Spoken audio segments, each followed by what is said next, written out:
Hello everyone and welcome to our channel, where we unpack global flashpoints with raw truth. Today, we dive into President Donald Trump's 20-point plan to end the Gaza war, announced September 29, 2025, hailed as a shot at greatness in the Middle East.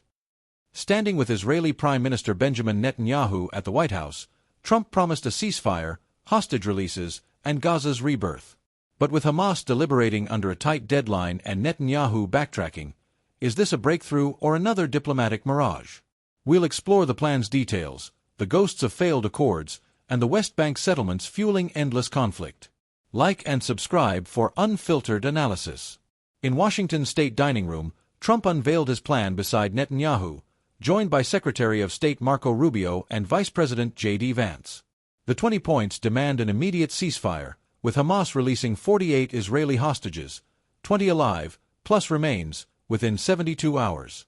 Israel would free 250 Palestinian prisoners serving life and 1,700 detained since October 7, 2023, when Hamas's attack killed 1,200 Israelis, sparking a war claiming 42,000 Palestinian lives, per Gaza's health ministry. Aid would surge, reopening Rafah, rebuilding hospitals and infrastructure. Hamas must disarm, dismantle tunnels, and exit governance, with amnesty for peaceful members. A technocratic Palestinian committee, internationally supervised, would govern, overseen by a board of peace, chaired by Trump, including Tony Blair. Israel would withdraw gradually, retaining a Gaza security perimeter. Palestinian statehood is a vague aspiration, tied to Palestinian Authority, PA, reforms. Trump envisions billions for Gaza's reconstruction, aiming for a Singapore of the Middle East. Netanyahu endorsed it, claiming it meets Israel's goals: hostages freed, Hamas crushed. Qatar, Egypt, Saudi Arabia, and others praised the effort, but cracks emerged fast. Skepticism runs deep, rooted in decades of failed peace plans. In 1982, after Israel's Lebanon invasion, Reagan's Fresh Start sought troop withdrawals and Palestinian self-rule. It collapsed amid massacres and Syrian entrenchment. In 1993, Clinton brokered the Oslo Accords. Arafat and Reagan shook hands, promising Palestinian governance and final status talks. Rabin's 1995 assassination, PA corruption, and violence derailed it. The 2000 Camp David summit failed over Jerusalem and refugees, sparking the Second Intifada, 1,000 Israelis, for 1,000 Palestinians dead. Bush's 2003 roadmap fizzled as Hamas won Gaza in 2006. Obama's settlement freeze calls went ignored. Trump's 2020 deal of the century favored Israel, rejected by Palestinians. Each plan crumbled under mistrust and unresolved issues, like settlements. The West Bank and East Jerusalem, occupied since 1967, are the conflict's core. Trump's plan ignores them, mentioning only a no-annexation vow. Since 1967, U.S. administrations called settlements an obstacle to peace, but never pressed Israel to stop.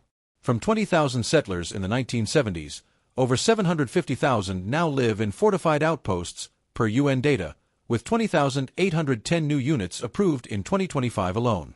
Israel controls movement via 700 checkpoints, enforces dual legal systems, civil for settlers, military for Palestinians, and raids villages nightly.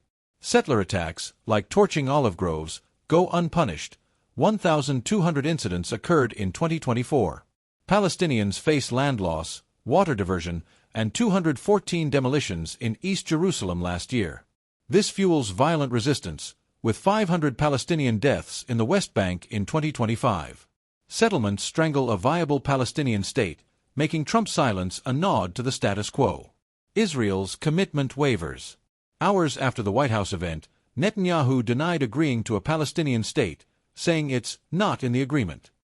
He vowed IDF presence in most of Gaza, contradicting withdrawals. Far-right allies like Bezalel Smotrich called it a diplomatic failure and betrayal of October 7's lessons, threatening coalition collapse. Netanyahu, facing corruption probes and protests, edited the plan for veto power over withdrawals and Hamas disarmament, frustrating Arab mediators. Likud hawks see it crushing Hamas, but centrists call it a blow to far-right annexation dreams. Hostage families, with 101 captives remaining, demand action, not delays. Hamas faces a dilemma. Battered by Israel's 2025 offensive, It holds hostages as leverage but risks annihilation.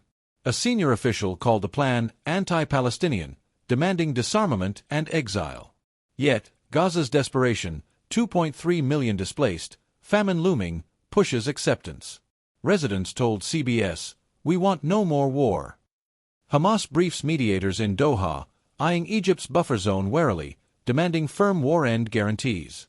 Trump's ultimatum, accept or face a sad end, and U.S. backing for Israel's finish the job rhetoric raise stakes.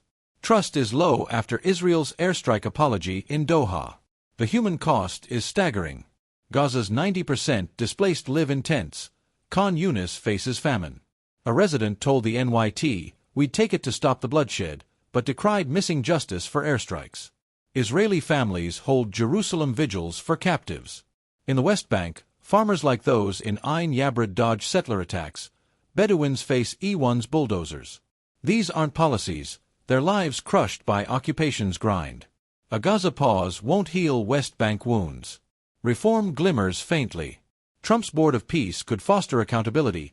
Arab-led forces might echo Abraham Accords normalization. But without settlement halts, it's hollow. The UN's blacklist of 158 firms lacks teeth. Macron and Guterres's ceasefire calls face U.S. vetoes. The PA, weakened, welcomes the plan but lacks Gaza clout. As October 1st looms, Hamas deliberates, Netanyahu juggles coalition threats, and Gaza's sirens wail. Greatness. At best, a killing pause, hostages home, aid flowing. True peace requires tackling settlements and occupation. Share your thoughts. Can Trump deliver? Will settlements doom peace? Like, subscribe, and join us next time.